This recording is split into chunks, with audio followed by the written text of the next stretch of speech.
வணக்கம். இந்திய நேரப்படி காலை 8:30 மணி செய்திகள். முதலில் ஜெம் தலைப்பு செய்திகளை காணலாம். வங்கக்கடலில் உருவான தீவிர காற்றழுத்த தாழ்வு மண்டலம் என்று புயலாக வலுவடைகிறது. வானிலை ஆய்வு மையம் தகவல். கனமழை மற்றும் புயல் எச்சரிக்கை. 10 மாவட்டங்களில் பள்ளி கல்லூரிகளுக்கு இன்று விடுமுறை. ஜனாதிபதி திரௌபதி முர்மு 4 நாள் பயணமாக இன்று தமிழகம் வருகை. குன்னூர் ராணுவ முகாமில் பலத்த பாதுகாப்பு. இந்திய பாதுகாப்பிற்கு சவாலாக உள்ள பயங்கரவாத அமைப்புகளுக்கு தக்க பதிலடி கொடுக்கப்படும். பிரதமர் மோடி பேச்சு. லெபனான் இஸ்ரேல் எல்லையில் நடக்கும் போர் நாளை முடிவுக்கு வருகிறது. ஜோ பைடன் அறிவிப்பு. இனி விரிவான செய்திகளை காணலாம். வங்கக்கடலில் உருவான தீவிர காற்றழுத்த தாழ்வு மண்டலம் என்று புயலாக வலுவடைகிறது என வானிலை ஆய்வு மையம் தெரிவித்துள்ளது. தமிழ்நாட்டில் வடகிழக்கு பருவமழை பரவலாக பெய்து வருகிறது. இதற்கிடையே வங்கக்கடலில் உருவான குறைந்த காற்றழுத்த தாழ்வு பகுதி தாழ்வு மண்டலமாக நேற்று முன்தினம் வலுப்பெற்றது. அதனைத் தொடர்ந்து தீவிர காற்றழுத்த தாழ்வு மண்டலமாக அது வலுவடைந்து தெற்கு இலங்கை மற்றும் அதன் ஒட்டிய தென்மேற்கு வங்கக்கடல் பகுதிகளில் நிலவி வருகிறது. இந்த தீவிர காற்றழுத்த தாழ்வு மண்டலம் இன்று புயலாக வலுவடைகிறது என வானிலை ஆய்வு மையம் அறிவித்துள்ளது. இன்று உருவாக இருக்கும் புயலுக்கு பெங்கல் என்று பெயரிடப்பட்டுள்ளது. இதன் காரணமாக தமிழகத்தின் டெல்டா மாவட்டங்கள் உள்ளிட்ட பல்வேறு மாவட்டங்களில் கனமழை முதல் மிக கனமழை பெய்யக்கூடும் என்று தெரிவிக்கப்பட்டுள்ளது. கனமழை மற்றும் புயல் எச்சரிக்கை தொடர்ந்து 10 மாவட்டங்களில் பள்ளி கல்லூரிகளுக்கு இன்று விடுமுறை அளிக்கப்பட்டுள்ளது. கனமழை மற்றும் புயல் எச்சரிக்கை தொடர்ந்து தமிழகத்தின் சில மாவட்டங்களில் பள்ளி கல்லூரிகளுக்கு இன்று விடுமுறை அறிவிக்கப்பட்டுள்ளது. அதன்படி கடலூர், மயிலாடுதுறை, நாகப்பட்டினம், திருவாரூர், விழுப்புரம், திருவள்ளூர், தஞ்சாவூர், ராமநாதபுரம் ஆகிய மாவட்டங்களில் பள்ளி கல்லூரிகளுக்கு விடுமுறை அளிக்கப்பட்டுள்ளது. புதுச்சேரி, காரைக்காலில் உள்ள பள்ளி கல்லூரிகளுக்கு விடுமுறை அறிவிக்கப்பட்டுள்ளது. மேலும் சென்னை, செங்கல்பட்டு, காஞ்சிபுரம், புதுக்கோட்டை, சிவகங்கை, அரியலூர் ஆகிய மாவட்டங்களில் இன்று பள்ளிகளுக்கு மட்டும் விடுமுறை அறிவிக்கப்பட்டுள்ளது. ஜனாதிபதி திரௌபதி முர்மு இன்று தமிழகம் வருகிறார். ஜனாதிபதி திரௌபதி முர்மு பல்வேறு நிகழ்ச்சிகளில் கலந்து கொள்வதற்காக 4 நாட்கள் பயணமாக தமிழ்நாட்டிற்கு இன்று வருகிறார். அவர் இன்று டெல்லியில் இருந்து விமானம் மூலம் கோவை மாவட்டம் சூலூர் விமானப்படை தளத்திற்கு வருகிறார். அங்கிருந்து ஹெலிகாப்டர் மூலம் நீலகிரி மாவட்டம் ஊட்டியில் உள்ள ராஜ்பவனுக்கு வந்து தங்குகிறார். நாளை ஊட்டியிலிருந்து குன்னூர், வெல்லிங்டனில் உள்ள ராணுவ பயிற்சி கல்லூரிக்கு சென்று அங்கு நடைபெறும் நிகழ்ச்சியில் பங்கேற்று பேசுகிறார். 30ஆம் தேதி காலை ஹெலிகாப்டர் மூலம் கோவை சூலூர் விமானப்படை தளத்திற்கு சென்று அங்கிருந்து விமானம் மூலம் திருச்சி செல்கிறார். பின்னர் அங்கிருந்து திருவாரூர் செல்லும் ஜனாதிபதி திரௌபதி முர்மு அங்குள்ள தமிழ்நாடு மத்திய பல்கலைக்கழகத்தில் நடைபெறும் 9வது பட்டமளிப்பு விழாவில் கலந்து கொள்கிறார். பின்னர் திருச்சி விமான நிலையத்தில் இருந்து விமானம் மூலம் டெல்லி புறப்படுகிறார். ஜனாதிபதி திரௌபதி முர்மு வருகையொட்டி குன்னூர் ராணுவ முகாமில் பலத்த பாதுகாப்பு போடப்பட்டுள்ளது. மேலும் நீலகிரியில் ட்ரோன்கள் பறக்க தடை விதிக்கப்பட்டுள்ளது. போரை நிறுத்துவதற்கான அமெரிக்க முன்மொழிவை இஸ்ரேலும் ஹிஜ்புல்லாவும் ஏற்றுக்கொண்டதாக அமெரிக்கா முன்னாள் ஜனாதிபதி ஜோ பைடன் அறிவித்துள்ளார். இது தொடர்பாக அவர் தனது எக்ஸ் வலைதளத்தில், நான் லெபனான் மற்றும் இஸ்ரேல் பிரதமர்களுடன் பேசினேன். இஸ்ரேலுக்கும் ஹெஜ்புல்லாவுக்கும் இடையிலான பேரழிவின் காரணமாக மோதலை முடிவுக்கு கொண்டு வருவதற்கான அமெரிக்காவின் திட்டத்தை அவர்கள் ஏற்றுக்கொண்டனர் என்று அதில் ஜோ பைடன் பதிவிட்டுள்ளார். மேலும் மற்றொரு பதிவில் இன்று எட்டப்பட்ட ஒப்பந்தத்தின்படி லெபனான் இஸ்ரேல் எல்லையில் நடக்கும் போர் நாளைக்கு முடிவுக்கு வருவதாகவும், இஸ்ரேல் மற்றும் லெபனான் மக்களுக்கு நீடித்த பாதுகாப்பை போர் காலத்தில் மட்டும் அடைய முடியாது, அதனால்தான் போர் நிறுத்தத்தை உருவாக்க இஸ்ரேல் மற்றும் லெபனான் அரசாங்கங்களுடன் இணைந்து பணியாற்றுமாறு தனது குழுவை அறிவுறுத்தியுள்ளதாகவும் அதில் ஜோ பைடன் பதிவிட்டுள்ளார். துணை முதலமைச்சர் உதயநிதி ஸ்டாலின் பிறந்த நாளையொட்டி தமிழகம் முழுவதும் இன்று நலத்திட்ட உதவிகள் வழங்கப்பட உள்ளது. திமுக இளைஞர் அணி செயலாளரும் துணை முதலமைச்சருமான உதயநிதி ஸ்டாலின் 47வது பிறந்த நாளை இன்று கொண்டாடுகிறார். இதனை முன்னிட்டு மெரினா, அண்ணா கலைஞர் நினைவிடங்கள் மற்றும் கோபாலபுரம் கலைஞர் இல்லத்திற்கு சென்று கலைஞர் படத்திற்கு மரியாதை செலுத்துகிறார். மேலும் வேப்பேரி பெரியார் நினைவிடத்திலும் மரியாதை செலுத்துகிறார். இந்த நிலையில் துணை முதலமைச்சர் உதயநிதி பிறந்த நாளை முன்னிட்டு தமிழகம் முழுவதும் இன்று பல்வேறு நலத்திட்ட உதவிகள் வழங்கும் நிகழ்ச்சி ஏற்பாடு செய்யப்பட்டுள்ளது. பள்ளி கல்லூரி மாணவர்களுக்கு கல்வி உதவித்தொகை, கல்வி உபகரணங்கள் வழங்குதல், மாபெரும் மருத்துவ முகாம்கள் நடைபெற உள்ளது. மேலும் பல்வேறு விளையாட்டுப் போட்டிகள் மற்றும் இன்று அரசு மருத்துவமனையில் பிறக்கும் குழந்தைகளுக்கு தங்க மோதிரம் வழங்க திமுகவினர் ஏற்பாடு செய்துள்ளனர். திருவள்ளூரில் 3 ஊராட்சி ஒன்றிய அலுவலக வளாகத்தில் வானவில் மையம் மற்றும் பாலின வள மையத்தை துவங்கி வைக்கும் நிகழ்ச்சி நடைபெற்றது. திருவள்ளூர் மாவட்டம் கும்மிடிப்பூண்டி, எல்லாபுரம் உள்ளிட்ட 3 ஊராட்சி ஒன்றிய அலுவலக வளாகத்தில் தமிழ்நாடு மாநில ஊரக வாழ்வாதார இயக்கம் சார்பில் வானிலை மையம் மற்றும் பாலின வள மையத்தை துவக்கி வைக்கும் நிகழ்ச்சி நடைபெற்றது. நிகழ்ச்சியில் சிறப்பு அழைப்பாளராக ஊராட்சி ஒன்றிய வட்டார வளர்ச்சி அலுவலர் குமார் கலந்து கொண்டு ரிப்பன் வெட்டி திறந்து வைத்து சிறப்புரையாற்றினார். அப்போது இம்மையத்தின் மூலம் குழந்தை திருமணம், பெண்களுக்கு எதிரான குடும்ப வன்முறை உள்ளிட்ட பிரச்சனைகளுக்கு தீர்வு காணப்படும் என்று தெரிவித்தார். இதில் வட்டார ஒருங்கிணைப்பாளர் உமாவதி, அமுதவள்ளி மற்றும் அரசு அதிகாரிகள் உள்ளிட்டோர் ஏராளமானோர் கலந்து கொண்டனர். குடியாத்தம் ஏர்தாங்கல் கிராமத்தில் செயல்படும் அரசு பள்ளியில் நடைபெற்ற கல்வி உதவித்தொகை வழங்கும் நிகழ்ச்சியில் குடியாத்தம் சட்டப்பேரவை உறுப்பினர் அமலு விஜயன் கலந்து கொண்டு மாணவர்களுக்கு கல்வி உதவித்தொகை வழங்கினார். வேலூர் மாவட்டம் குடியாத்தம் ஏர்தாங்கல் கிராமத்தில் உள்ள சீட்டுக்குழு சார்பில் வட்டார அளவில் பள்ளிகளில் 10, 12ஆம் வகுப்பில் முதல் 3 இடங்களை பிடித்த 76 மாணவ மாணவிகளுக்கு ரூபாய் 3 லட்சம் வரை கல்வி உதவித்தொகை வழங்கும் நிகழ்ச்சி ஏர்தாங்கல் கிராமத்தில் உள்ள அரசு பள்ளியில் நடைபெற்றது. நிகழ்ச்சிக்கு ஒன்றிய குழு பெருந்தலைவர் அருண்முரளி தலைமை தாங்கினார். சிறப்பு அழைப்பாளராக குடியாத்தம் சட்டப்பேரவை உறுப்பினர் அமுத விஜயன் கலந்து கொண்டு கல்விக்காக அரசு அறிவித்த சலுகைகள் குறித்தும் பேசினார். மேலும் மாணவ மாணவிகள் கல்வியில் முதல் பிடித்து சாதனை படைக்க வேண்டும் என்று தெரிவித்தார். இதனைத் தொடர்ந்து மாணவ மாணவிகளுக்கு கல்வி ஊக்கத்தொகையினை வழங்கினார். நிகழ்ச்சியில் குடியாத்தம் ஒன்றிய குழு பெருந்தலைவர் சத்யநாதன், பேரணாம்பட்டு ஒன்றிய குழு தலைவர் சித்ரா ஜனார்த்தனம், மாதனூர் ஒன்றிய குழு தலைவர் சுரேஷ்குமார் உள்ளிட்ட பலர் கலந்து கொண்டனர். பெரியகுளம் ஆரம்ப சுகாதார நிலைய கட்டிட வளாக பணிகளை விரைந்து முடித்து மக்கள் பயன்பாட்டிற்கு விட வேண்டும் என்று பொதுமக்கள் கோரிக்கை விடுத்துள்ளனர். தேனி மாவட்டம் பெரியகுளம் நகராட்சியின் வடகரை 2வது வார்டில் திமுக சார்பில் போட்டியிட்டு வெற்றி பெற்ற சுமிதா சிவகுமார் தற்போது பெரியகுளம் நகரமன்ற தலைவராக உள்ளார்.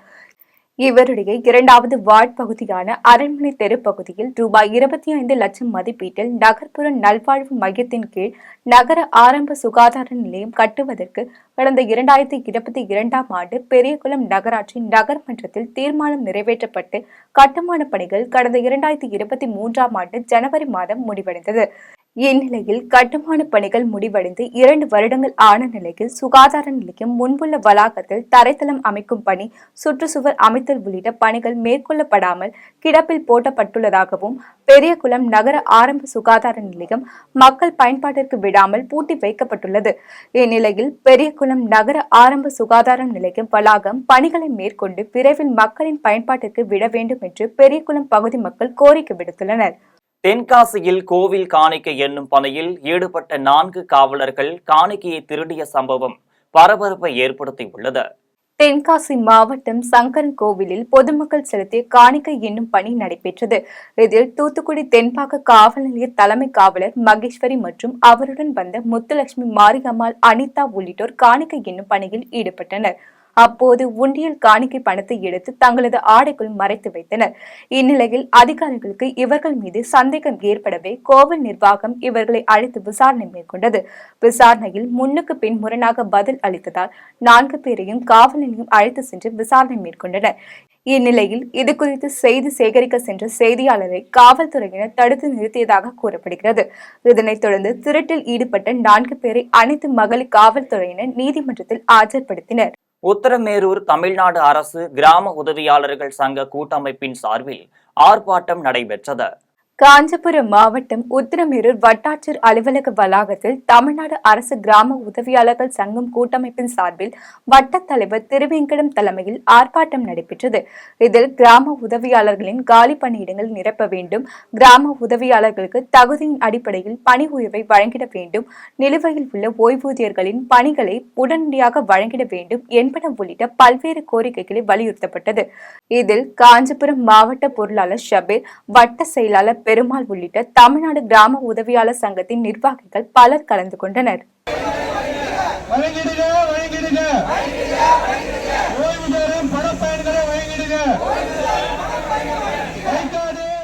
சேலத்தில் குடும்ப தகராறு காரணமாக கர்ப்பிணி பெண் தனது 2 குழந்தைகளுடன் கிணற்றில் குதித்து தற்கொலை செய்து கொண்ட சம்பவம் அப்பகுதியில் பெரும் சோகத்தை ஏற்படுத்தியுள்ளது. சேலம் மாவட்டம் வாழப்பாடி அடுத்த நெய்யமலை அக்கரைப்பட்டி கிராமத்தை சேர்ந்த விவசாயி ரவி என்பவருக்கு மாதமாள் என்ற மனைவியும் மனோரஞ்சினி நித்யஸ்ரீ என்ற பெண் குழந்தையும் உள்ளனர். இந்நிலையில் கணவன் மனைவி இருவருக்கும் இடையே குடும்ப தகராறு இருந்து வந்ததாக கூறப்படுகிறது. கடந்த 23ஆம் தேதி ரவி வேலைக்கு சென்றுவிட்டு மாலை வீட்டில் வந்து பார்த்தபோது மனைவி மற்றும் குழந்தைகளை காணாததை அறிந்த கணவர் ரவி அக்கம் பக்கத்தில் தேடி பார்த்தார்.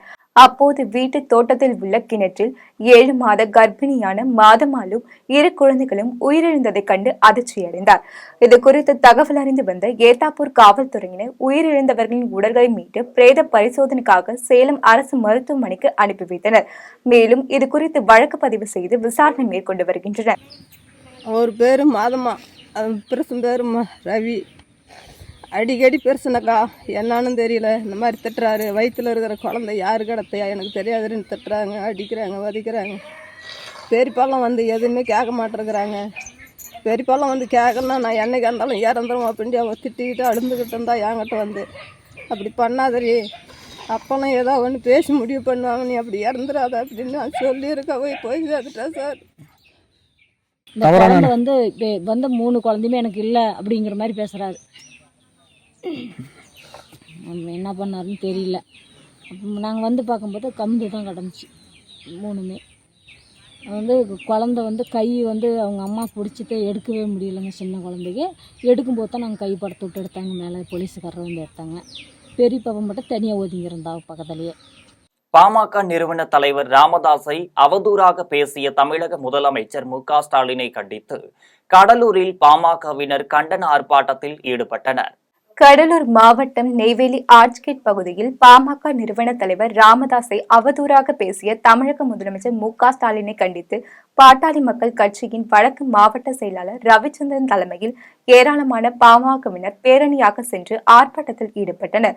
இதில் பாமகவினர் ஏராளமானோர் கலந்து கொண்டு கண்டன கோஷங்களை எழுப்பினர். அப்போது பாமகவினரை தடுத்து நிறுத்தி வலுக்கட்டாயமாக காவல்துறையினர் கைது செய்து திருமண மண்டபத்தில் தங்க வைத்தனர்.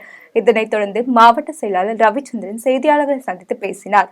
அப்போது தமிழக முதலமைச்சர் மு.க. ஸ்டாலின் உடனடியாக மன்னிப்பு கேட்க வேண்டும் என்றும், இல்லாவிட்டால் பாமக மிகப்பெரிய அளவில் போராட்டத்தை முன்னெடுக்கும் என்றும் தெரிவித்தார். தென்காசியில் துணை முதலமைச்சர் உதயநிதி ஸ்டாலின் பிறந்த நாளையொட்டி ஸ்கேட்டிங் மற்றும் யோகாசன போட்டிகள் நடைபெற்றது.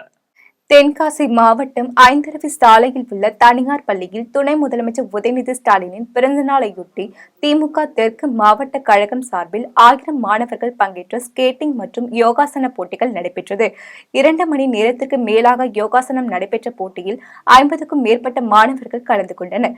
இதனைத் தொடர்ந்து துணை முதலமைச்சர் உதயநிதி ஸ்டாலினுக்கு குழந்தைகள் பிறந்தநாள் வாழ்த்து பாடலை பாடி வாழ்த்து தெரிவித்தனர். போட்டியில் கலந்து கொண்ட மாணவர்களுக்கு பரிசுகளும் அன்னதானமும் வழங்கப்பட்டது. இதில் பள்ளி ஆசிரியர்கள், மாணவர்களின் பெற்றோர்கள் என பலர் கலந்து கொண்டனர்.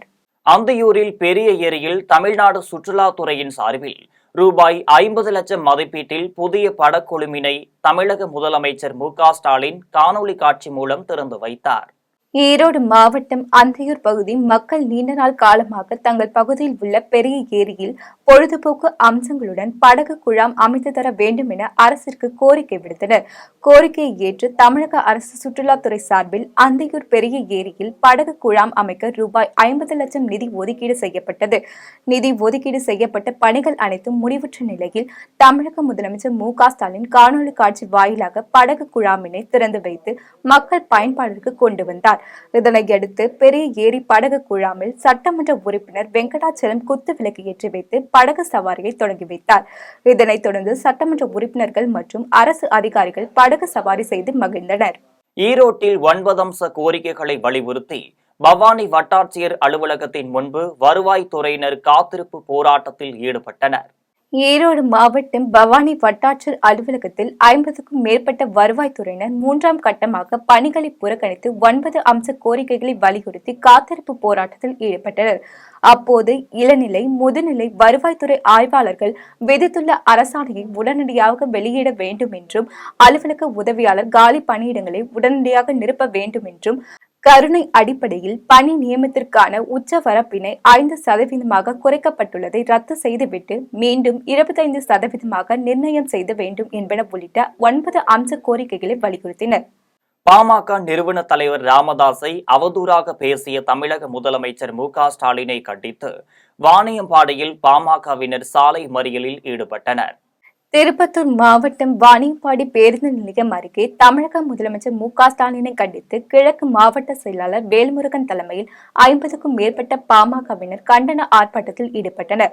அப்போது பாமக நிர்வாகிகள் திடீரென டயர்களை கொளுத்தி சாலையில் குறுக்கே போட்டு மறியலில் ஈடுபட்டதால் பெரும் பரபரப்பு நிலவியது. இதனையடுத்து அனுமதியின்றி ஆர்ப்பாட்டத்தில் ஈடுபட்ட 50க்கும் மேற்பட்ட பாமகவினரை வாணியம்பாடி காவல்துறையினர் கைது செய்து அரசு பேருந்தில் ஏற்றி சென்று தனியார் மண்டபத்தில் அடைத்தனர். மயிலாடுதுறையில் நடைபெற்ற மாற்றுத்திறனாளிகள் முகாமில் மாவட்ட மாற்றுத்திறனாளிகள் அலுவலர் வருகை புரியாததால் மாவட்ட செயலாளர் தலைமையிலான மாற்றுத்திறனாளிகள் சாலை மறியல் போராட்டத்தில் ஈடுபட்டனர். மயிலாடுதுறை மாவட்டம் சீர்காழி அரசு மருத்துவமனையில் மாற்றுத்திறனாளிகளுக்கான மாதாந்திர முகாம் நடைபெற்றது. முகாமில் கலந்து கொள்வதற்காக பல்வேறு பகுதிகளில் இருந்து மாற்றுத்திறனாளிகள் மருத்துவமனையில் காத்திருந்தனர். இந்நிலையில் நீண்ட நேரமாகியும் மாவட்ட மாற்றுத்திறனாளிகள் அலுவலர் மருத்துவமனைக்கு வராததால் ஆத்திரமடைந்த மாற்றுத்திறனாளிகள் மாவட்ட செயலாளர் புருஷோத்தமன் தலைமையில் திடீர் சாலை மறியல் போராட்டத்தில் ஈடுபட்டனர். இதுகுறித்து தகவல் அறிந்து வந்த சீர்காழி காவல் ஆய்வாளர் செல்வி சாலை மறியலில் ஈடுபட்ட மாற்றுத்திறனாளிகளுடன் பேச்சுவார்த்தை நடத்தினார். அப்போது உரிய நடவடிக்கை எடுக்கப்படும் என தெரிவித்ததை அடுத்து மாற்றுத்திறனாளிகள் அனைவரும் கலந்து சென்றனர். ராணிப்பேட்டையில் தமிழ்நாடு அரசின் அனைத்து துறை ஓய்வூதியர் சங்கத்தினர் 5 அம்ச கோரிக்கைகளை வலியுறுத்தி தருணா போராட்டத்தில் ஈடுபட்டனர். ராணிப்பேட்டை மாவட்டம் வருவாய் கோட்டாட்சியர் அலுவலகம் எதிரே தமிழ்நாடு அரசின் அனைத்து துறை ஓய்வூதியர் சங்கத்தினர் மாவட்ட தலைவர் சுந்தரேசன் தலைமையில் போராட்டத்தில் ஈடுபட்டனர். அப்போது புதிய ஓய்வூதிய திட்டத்தை ரத்து செய்துவிட்டு பழைய ஓய்வூதிய திட்டத்தை நடைமுறைப்படுத்த வேண்டும் என்றும், 70 வயது அடைந்த அனைத்து ஓய்வூதியர்களுக்கும் 10 விழுக்காடு கூடுதல் ஓய்வூதியம் வழங்கிட வேண்டும் என்றும், தேங்கியுள்ள மனுக்கள் மீது விரைந்து முத்தரப்பு பேச்சுவார்த்தை நடத்த வேண்டும் என்பன உள்ளிட்ட 5 அம்ச கோரிக்கைகளை வலியுறுத்தினர். இதில் ஏராளமான ஓய்வு பெற்ற அரசு ஊழியர்கள் கலந்து கொண்டு கண்டன கோஷங்களை எழுப்பினர்.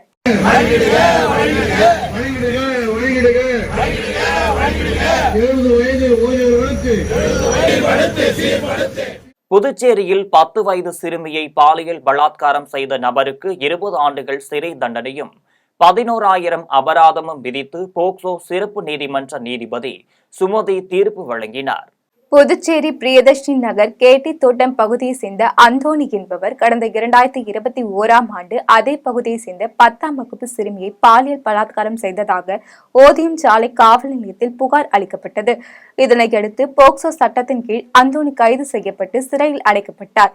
இந்நிலையில் அந்தோணி மீதான வழக்கு விசாரணை புதுச்சேரி போக்சோ சிறப்பு நீதிமன்றத்தில் நடைபெற்று வந்தது.